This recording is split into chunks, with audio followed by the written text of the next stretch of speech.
오직 나의 나 된 것은 하나님의 은혜입니다. 아멘. 여호와의 능하신 손으로 우리를 도우셔서 모든 환난에서 벗어나 근심이 없게 하시고 믿고 소망하는 일들이 다 형통함을 얻는 복을 누리게 되시기를 주님의 이름으로 축복합니다. 이 시간 다 함께 사도신경으로 우리의 신앙을 고백합니다. 나는 전능하신 아버지 하나님, 천지의 창조주를 믿습니다. 나는 그의 유일하신 아들 우리 주 예수 그리스도를 믿습니다.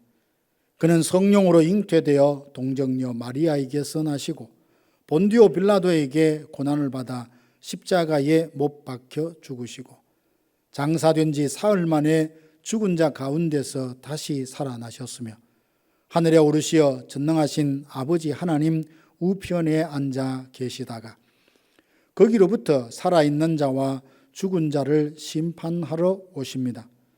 나는 성령을 믿으며 거룩한 공교회와 성도의 교제와 죄를 용서받는 것과 몸의 부활과 영생을 믿습니다.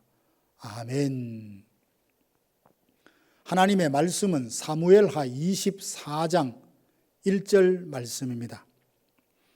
여호와께서 다시 이스라엘을 향하여 진노하사 그들을 치시려고 다윗을 격동시키사 가서 이스라엘과 유다의 인구를 조사하라 하신지라. 아멘. 누구나 하고 싶은 일이 있고 하기 싫은 일이 있죠. 그리고 해야 하는 일이 있고 하지 말아야 하는 일이 있습니다. 이 중 해야 할 일을 하고 싶어 한다면 이보다 더 좋은 마음이 어디에 있겠습니까? 그런데 언제나 해야 할 일을 하고 싶어 하는 그런 상태는 아닙니다. 때로 해야 할 일이 하기 싫을 때가 있고 하지 말아야 할 일을 하고 싶을 때도 있지 않습니까? 오늘 본문 말씀에 보면 다윗은 하지 말아야 할 일을 하고 싶어 합니다. 그것은 다름 아닌 인구조사였습니다. 다윗은 성령으로 충만했을 때 이런 고백을 합니다. 사무엘하 23장 2절 4절 보면 여호와의 영이 나를 통하여 말씀하신다며 사람을 공의로 다스리는 자, 하나님을 경외함으로 다스리는 자는 돋는 해의 아침빛 같고 구름 없는 아침 같고 비 내린 후에 광선 같고 땅에서 움이 돋는 새 풀과 같다고요.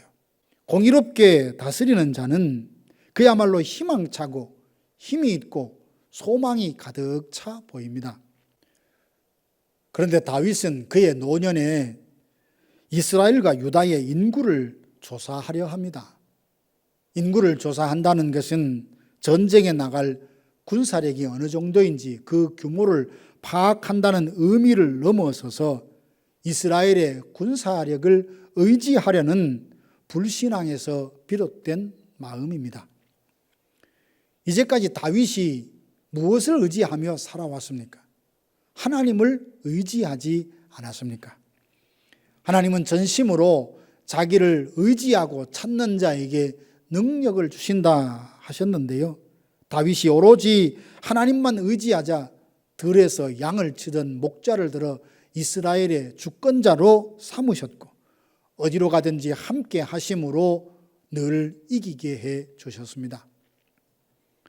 싸울 날을 위하여 말과 마병을 예비하거니와 이김은 여호와께 있다라는 것을 믿었고 전쟁에 나설 때마다 전력이나 전술이나 군사력을 준비하기에 앞서서 과연 이 전쟁이 하나님의 뜻인가를 먼저 물었죠. 하나님께서 그들을 내 손에 붙이겠다라는 말씀을 듣고 난 후에야 전쟁에 나섰습니다. 그래서 다윗은 어디로 가든지 이길 수 있었습니다. 그런데 다윗은 노년에 하나님을 의지하려던 마음을 버리고 군사력을 의지하려 합니다. 1절 말씀에 보면 여호와께서 다시 이스라엘을 향하여 진노하사 그들을 치시려고 다윗을 격동시켰다 합니다. 이걸 보면 마치 하나님께서 가만히 있는 다윗의 마음에 분란을 일으켜서 인구를 조사하도록 한 것처럼 보이지만 그렇지 않습니다. 하나님은 바로의 마음을 강팍하게 하셨다라고 했는데, 그러니 모세를 통해 애굽에 내리는 여러 가지 재앙을 받으면서도 이스라엘 백성들을 끝까지 보내지 않겠다고 고집을 부리지 않았습니까? 바로의 마음이 선한데 하나님께서 그 마음을 강팍하게 만드는 것이 아닙니다. 다윗도 하나님의 풍성한 은혜를 부어주셔서 그 마음을 붙들어 주지 않는다면 그 또한 인간적인 생각으로 믿음 없는 행동을 하곤 합니다. 이 일은 하나님으로부터 시작되었다라고 하면서 하나님께서 이스라엘을 치료하신다라고 하십니다. 왜냐하면 이스라엘은 여러 번 하나님의 뜻을 반역하지 않았습니까? 다윗의 왕됨을 거부하고 사울의 아들 이스보셋으로 하여금 자기들의 왕으로 세워서 7년 동안 다스리게 했죠. 압살롬의 반역에 동참을 했죠. 베냐민 사람 세바의 반역에 동참을 했죠. 이스라엘은 다윗이란 개인을 거부하고 대적한 것이 아닙니다. 다윗을 기름 부어 이스라엘의 주권자로 삼으신 하나님을 대적한 것입니다. 이에 하나님은 그들을 치시려고 다윗의 마음을 격동시켰습니다. 다윗은 말년이 되면서 하나님을 의지하려던 마음에서 점점 멀어져서 군사력을 의지하려 했습니다. 하나님께서 은혜로 그 생각을 버리게 하지 않으시니 인구조사를 실시하게 된 것입니다. 요압도 이 일이 하나님을 기쁘시게 하지 않는 일이다라는 것을 알았고 만류했지만 다윗이 강권하여 명령하니 어쩔 수 없이 10개월 동안 인구를 조사하여서 발표를 하는데 이스라엘과 유다에 칼을 뺄 만한 자들이 130만 명이나 되었습니다. 다윗은 이만하면 든든하다, 의지할 만하다라고 생각했 그 즈음에 인구 조사를 한 것이 하나님께 큰 죄를 짓는 것이라는 깨달음을 얻었습니다. 그리고 하나님 앞에 회개하는데 하나님은 7년 기근 그리고 3개월 동안 적들에게 쫓겨다니고 아니면 3일 동안 전염병이 임하는 이 세 가지 중에 한 가지를 택하라 하십니다. 다윗은 이 세 가지 중 무엇도 선택하지 못하고 사람의 손에 빠지기보다는 하나님의 손에 들어가기를 원한다라고 하자 3일 동안 전염병이 임하여서 무려 7만 명이 죽었습니다. 다윗은 자기 죄를 회개하며 아리우나 타작마당을 은 50세겔을 주고 사서 그곳에 제단을 쌓고 번제와 화목제를 드리고 기도했을 때 그제서야 재앙이 그쳤습니다. 이 일을 통해서 우리는 두 가지를 다짐해야 한다 생각됩니다. 하나는 하나님만 신뢰하고 의지하며 살겠다는 다짐입니다. 성도가 눈에 보이지 않는 하나님을 의지하기보다는 눈에 보이는 돈과 권력, 사람을 의지하고 싶을 때가 있죠. 그러나 이런 일들을 아무런 꺼리낌 없이 한다면 이는 하나님과 너무 멀어져서 하나님의 마음이 어떠한지 도무지 헤아릴 수 없다는 방증이 됩니다. 바울 사도는 고린도 교회 성도들에게 편지하면서 우리가 그리스도의 마음을 가졌다라고 고백했습니다. 바울처럼 우리도 하나님의 마음을 헤아려서 오로지 주님만 의지하며 살리라 날마다 다짐할 수 있기 원합니다.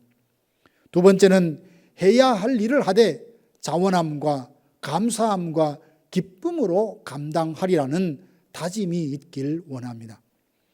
누구에게나 하고 싶은 일이 있고 하기 싫은 일이 있지 않습니까?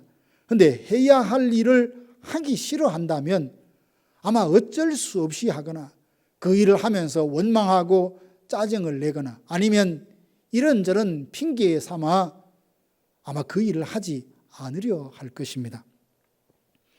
원하기는 성도로서 해야 할 일을 하되 기쁨과 자원함과 감사함으로 감당하겠다는 다짐과 결단이 우리에게 있기를 원합니다.